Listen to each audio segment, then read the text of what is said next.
네, 여러분 안녕하세요. 카메라거진 최정필 기자입니다. 저는 오늘 혼다의 더 뉴 어코드 하이브리드 시승회에 나와 있습니다.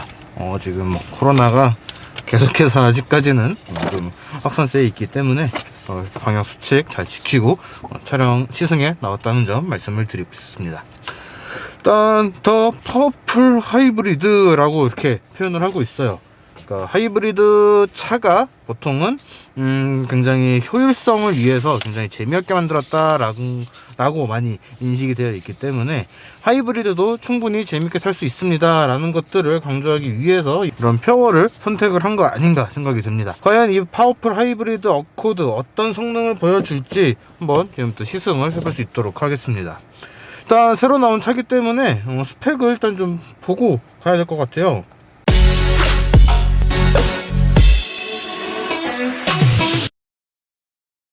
일단 어코드 하이브리드 투어링 같은 경우에는 4,570만원으로 가격 책정이 됐다고 하고요. 이전 모델과 비교를 하면은 뭐 부분 포인트 부분에 뭐 크롬이 더 적용이 됐다거나 범퍼의 형상이 바뀌었다거나 이런 형태로 좀 변경이 된 것이 특징이라고 합니다. 다르게 이야기를 하면은 그냥 연식 변경을 통한 상품성 변경, 상품성 개선 정도 이렇게 이루어졌다라고 보시면 되지 않을까 생각이 돼요. 일단 파워트레인부터 좀 살펴보면은 파워트레인은 엔진 자체는 145마력을 발휘를 하고요. 제가 기억하기로는 전기 모터가 두 개가 장착이 돼서 이 두 개 전기 모터에서 약 한 184마력 정도를 발휘를 한다라고 기억을 하고 있는데, 지금 확인한 제원표에서는 합산 최고 출력 215마력을 발휘를 한다라고 되어 있습니다. 엔진 같은 경우에는 2리터 자연흡기 4기통 엔진이 장착이 되어 있고, 지금 제원표 상에서는 최대 토크가 17.8kgm/m를 발휘를 한다라고 되어 있어요. 변속기는 CVT 변속기가 장착이 되어 있는데 과연 어떤 운동 성능을 보여줄지 지금부터 시작해 보도록 하겠습니다. 1km 앞 50km 신호 위반 과속 단속 구간입니다. 와, 소리가 잠시 후 좌회전입니다. 아니야, 나 소리가 이어서 좌회전입니다. 나 이 소리를 조금 줄이고 싶은데. 자, 우선은 제조사에서 제공을 해준 이 갤럭시 S10과 지금 이 차가 연결이 되어 있습니다. 무선으로 이 안드로이드 오토가 지금 연결이 되어 있는데, 안드로이드 오토뿐만 아니라 무선 카플레이도 가능하다고 해요.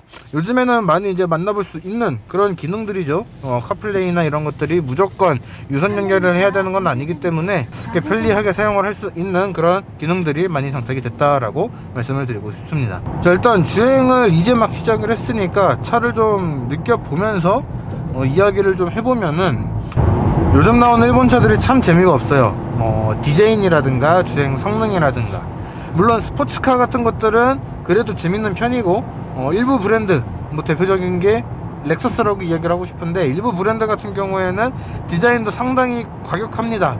그런데 전체적으로 봤을 때 일본차 디자인들이 대체로 굉장히 무난하고 질리지가 않는 그런 디자인을 적용을 하고 있고, 주행 성능도 정말 무던하다, 못난 것도 아니고 엄청나게 특출난 것도 아니고 굉장히 무던하다라는 표현을 하고 싶을 만큼 정말 평균치의 성능을 보여주는 것이 요즘 일본차다라고 생각이 듭니다. 그래서 예전에 일본차를 경험해 보신 분들은 야, 옛날엔 일본차 진짜 재밌었는데 요즘에는 그런 재미가 없어 라고 하시는데, 그렇게 말씀하시는 이유를 알 수 있을 정도로 요즘 차들은 정말 무던합니다. 물론 그렇다고 해서 기본기가 부족하거나 그런 건 절대 아니기 때문에 차의 성능은 꽤 괜찮은 편인데, 좀 그렇게 인식이 잡혀 있는 게 이런 일본 브랜드 차들 아닌가 싶습니다. 그래도 이 어코드는, 그 중에서도 어코드 하이브리드는 일본 차 중에서는 그래도 꽤 크기도 큰 편이고 운전하는 재미도 쏠쏠한 그런 모델이라고 생각을 합니다. 예전에 이제 벌써 2년 전이 됐죠. 2년 전에 이 어코드 하이브리드를 타고 부산까지, 서울에서 부산까지 무주유로 왕복을 한 적이 있었던 경험이 있는데, 그만큼 이 차는 연비도 굉장히 좋았고요. 그리고 운전하는 재미도 상당히 쏠쏠했던 그런 모델입니다. 근데 2년이 지나서 지금에 와서도 과연 그만큼의 매력이 느껴질지는 지금부터 좀 경험을 해봐야 되지 않을까 생각이 되네요. 일단 뭐 눈에 보이는 부분들부터 이야기를 하면은, 일단 지금 이 계기판 클러스터가 굉장히 만족스럽습니다. 사실 일본 차들이 이 계기판 디자인, 이 그래픽 디자인이 되게 옛날 차스럽다, 미국에서 건너온 일본 차입니다 라는 것을 되게 강조하는 듯한 그런 레이아웃이 적용이 되어 있었거든요. 그런데 지금 이 차는 되게 깔끔해요. 시인성도 나쁘지 않고요. 군데군데 보이는 폰트나 그래픽이나 이런 것들도 굉장히 굉장히 세련된 그런 형태로 바뀌었다, 이렇게 말씀을 드리고 싶습니다. 하이브리드 모델이다 보니까 지금 왼쪽에는 배터리 잔량이 표시되고 있고 오른쪽에는 이제 연료 게이지가 표시가 되고 있는데, 확실히 배터리는 좀 빨리빨리 줄어드는 그런 모습을 보이고 있습니다. 그러니까 요즘에는 이제 전기차나 하이브리드 이런 것들이 많이 출시가 됐음에도 불구하고 내연기관차, 그러니까 스포티한 성향을 가지고 있는 내연기관차를 타듯이 차를 운전하시는 분들이 꽤 계시거든요. 그런데 이 하이브리드 그리고 전기차는 이 운전 방식을 좀 다르게 해야 됩니다. 이 주행 성능, 주행 가는 거리가 가장 크겠죠.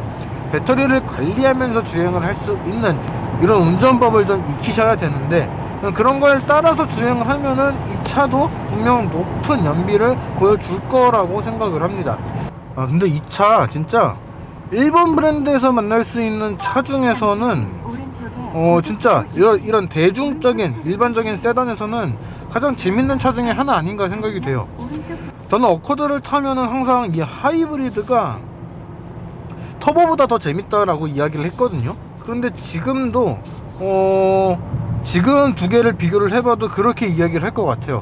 지금 이 하이브리드 모델을 좀 타보면서 가속도 해보고 브레이크도 해보고 또 코너링도 급격하게 해봤는데 차가 굉장히 재밌어요. 반응이 굉장히 매끄럽고 또 둔하지도 않고 그런 것들이 좀 인상적입니다. 다만 변속기가 CVT 변속기라서 이 변속 반응이 조금 이질적인 거는 있어요. 단수가 딱딱 나눠져 있어서 이렇게 직결감 있게 탁탁탁탁 바뀌는 그런 느낌은 아니지만 꽤 만족스럽게 탈 수 있는 그런 변속기 엔진 반응이다 라고 이야기를 할 수 있을 것 같습니다. 거기다가 지금 계속 이 노멀 모드로 지금 주행을 했는데, 지금 이 차 같은 경우에는 총 4가지 주행 모드가 자리를 하고 있습니다. 굉장히 효율성을 중시를 해서 주행을 할 수 있는 이콘 모드라는 게 있고요. 이 차는 하이브리드이기 때문에 전기 모터만을 이용을 해서 주행을 할 수 있는 EV 모드가 또 자리를 하고 있습니다. 그리고 이 차의 성능을 끝까지 끌어낼 수 있는 이 스포츠 모드도 준비가 되어 있는데, 노멀 모드에서도 충분히 재밌고요. 스포츠 모드를 두면은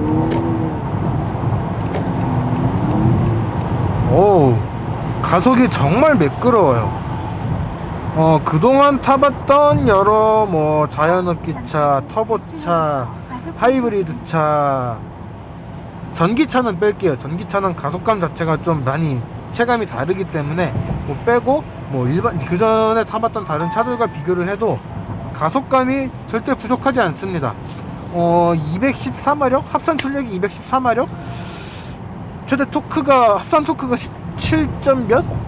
사실 그렇게 인상적인 수치는 아니거든요. 절대 인상적인 수치는 아닙니다. 그런데 이렇게 달려준다는 것은 이 차의 매력이 상당하구나 라고 이야기를 할 수 있는 부분이라고 생각이 듭니다.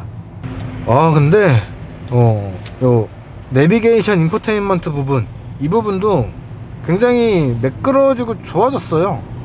예전에는 진짜 요 계기판과 마찬가지로 나 일본 차야, 일본 차인데 미국에서 왔어 라고 이렇게 이야기를 하는 듯한 그런 그래픽 UI UX가 적용이 되어 있었는데, 지금은 굉장히 그래픽도 깔끔해졌고요, 터치의 반응도 굉장히 매끄러워졌고 시인성도 정말 좋아요.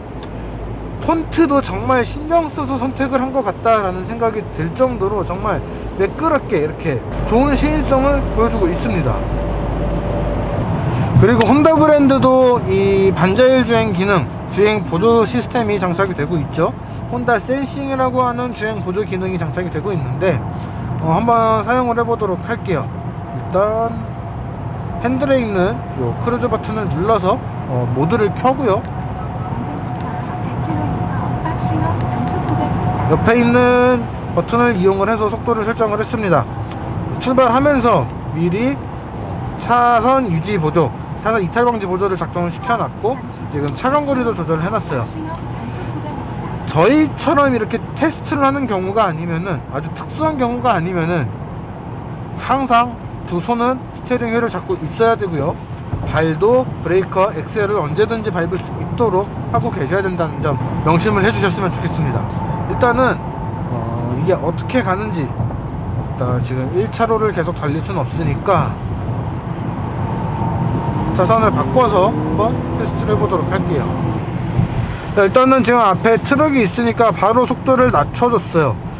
지금 여기가 시속 100km 제한 속도가 있는 도로인데 그 속도에 맞춰서 지금 설정을 해놨거든요. 근데 지금 앞차 주행하는 거에 맞춰서 시속 70km까지 속도를 좀 낮춰줬고요. 앞에 지금 차가 더 들어오니까 차간 간격 확보를 위해서 또 속도를 또 제동을 시켜주는 그런 모습을 보여줬습니다. 이게 내가 돌린 건지 차가 돌려서 경고가 해제된 건지를 모르겠네. 어떤 차든 마찬가지지만 이 주행보조 기능을 너무 믿고서 계속 손을 이렇게 놓고 가게 되면은 지금 보시는 것처럼 스티어링 휠을 잡으십시오 라는 경고가 나오게 됩니다.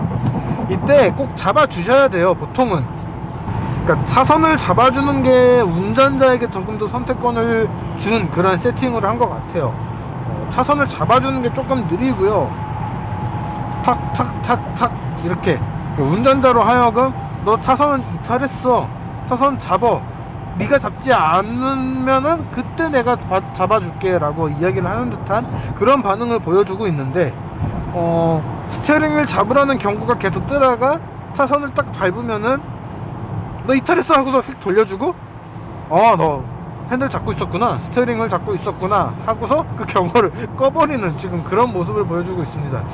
이 로직은 조금 좀 개선이 돼야 되지 않을까 싶어요. 왜냐면은 지금 저 같은 경우에는 이거를 테스트를 해보기 위해서 계속 손을 일부러 놓고 있었지만 보통 운전하시는 분들에게는 이런 것들이 좀 위험 요소가 될 수 있기 때문에 이왕 경고를 띄워준 다음에는 정말로 딱 잡았다는 게 확실하게 인지가 되기 전까지는 이거를 조금 더 경고를 띄워줬으면 좋겠다라는 그런 아쉬운 마음이 좀 드네요.